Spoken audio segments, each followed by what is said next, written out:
Welcome back, deep divers. Today, we are going to be looking at some really cool research about how stuff that happened to us early in life Yeah. can totally, shape how we act socially as adults. We're digging into a recent article from Neuroscience News, and it's packed with insights about how our brains and our past are, totally linked. You ready to get a little nerdy? Oh, absolutely. I'm excited to dive in. Awesome. So one thing that really blew my mind was the idea that social avoidance might not actually be a personality trait, but rather it could be connected to how our brains were actually wired, particularly because of stress we had when we were younger. And this research is suggesting that, this could potentially lead to new treatments, which is super exciting. Yeah, it really makes you rethink some things, huh? When you think about that feeling you get when you hang out with a close friend, or maybe you meet someone for the first time and you just click. That feeling of pleasure and reward is actually driven by dopamine, Hmm. which is a neurotransmitter in our brains. Oh, dopamine. Yeah, the feel-good chemical. I've totally heard of that. Mm-hmm. But so what does this have to do with our brains and the stuff that happened when we were kids? Well, researchers have been really studying those specific brain regions and the pathways that are all involved in these social rewards. And there are two key areas I think we should talk about. One is the ventral tegmental area, which is basically our brain's little dopamine factory. And then you got the basolateral amygdala, which helps us process emotions and also to understand how important our social interactions are. Okay, so are these two areas connected? Is there a circuit or something between them? You got it. There's this really crucial pathway between them, and it lets all those dopamine signals flow, which basically drives our motivation to connect with other people. Gotcha. So dopamine, which again is the feel-good chemical, goes between these two areas of the brain, the ventral tegmental area and basolateral amygdala. Okay, so where does early life stress come in? What did this research actually find out? This is where things get really interesting.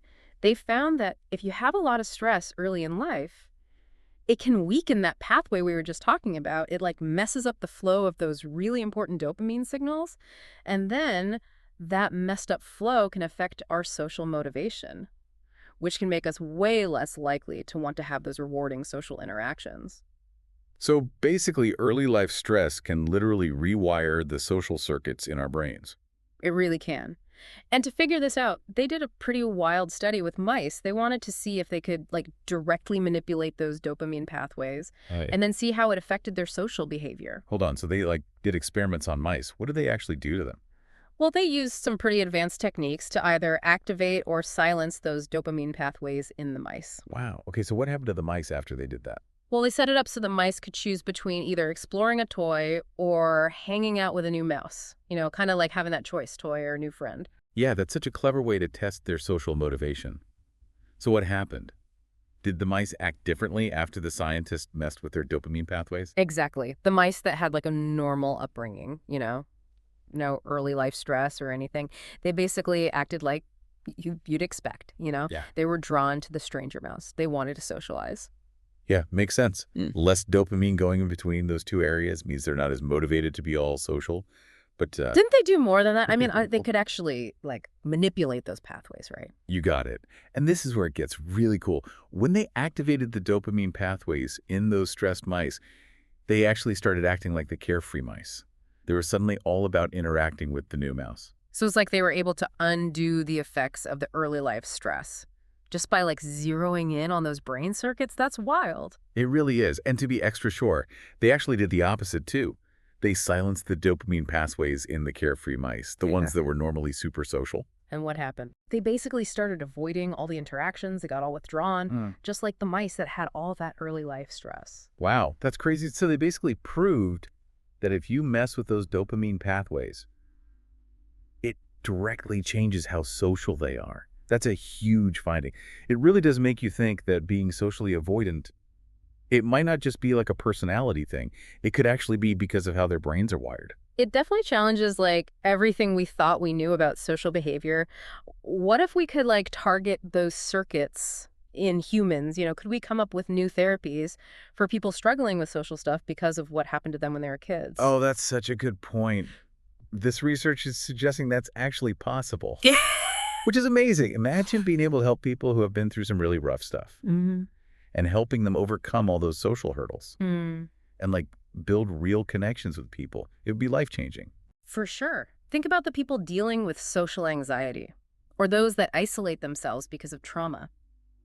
This research is giving them real hope that we can intervene and help them heal. This is seriously groundbreaking. Mhm. But it does kind of make you wonder what other parts of who we are, like our personalities and stuff, might also be shaped by early experiences and brain chemistry.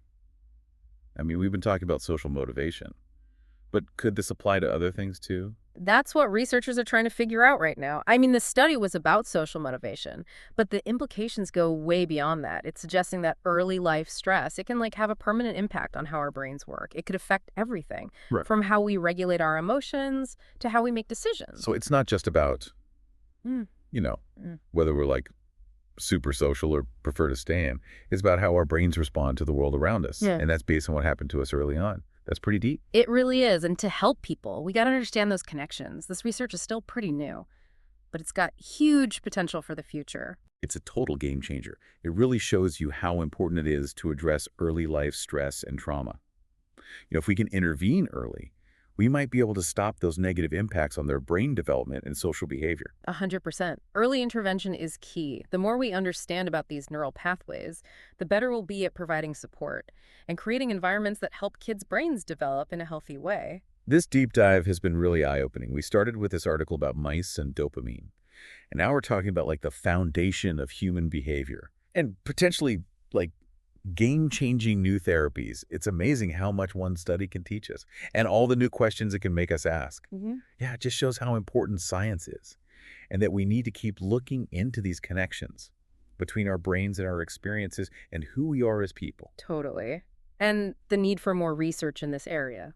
The more we learn about the brain, the more we realize there's still so much we don't know. This deep dive has definitely given us a lot to think about. It seems like the stuff that happened to us early on plays a way bigger role in shaping our social behavior than we thought. But what's really cool is we could use this knowledge to actually change those outcomes. Right. If we can understand what's going on in the brain, we can come up with better ways to help people who are struggling. It's a really hopeful message. So to all our listeners out there, what does this mean for you? Well, even if you had a rough start, your brain is super adaptable. There's always room for growth and change. It's you're not just stuck with how things were in the past. Our brains can rewire and adapt, even as adults. And the research we talked about today shows us specific ways we might be able to use that to help people overcome social stuff. It's pretty exciting to think about these new therapies and how they could help so many people. Definitely. This deep dive has shown us how connected our brains are to our experiences and how we act. It makes me wonder, if our social behavior can be influenced by these pathways in the brain, what other parts of us, like our personalities, might be shaped by early experiences in brain chemistry too? Whoa, that's a really interesting question. Are all our personalities and fears and passions just neurons and chemicals, shaped by everything we've been through? Makes you think, huh? And that's what's so great about science. It gives us more questions than answers, which leads to us learning even more. I totally agree. The human brain is so complex, and every new discovery brings us closer to understanding it. Well, that's all the time we have for today's deep dive. We hope you learned something new about how our brains work, and maybe it even made you a little curious to learn more. Until next time, keep those brains buzzing.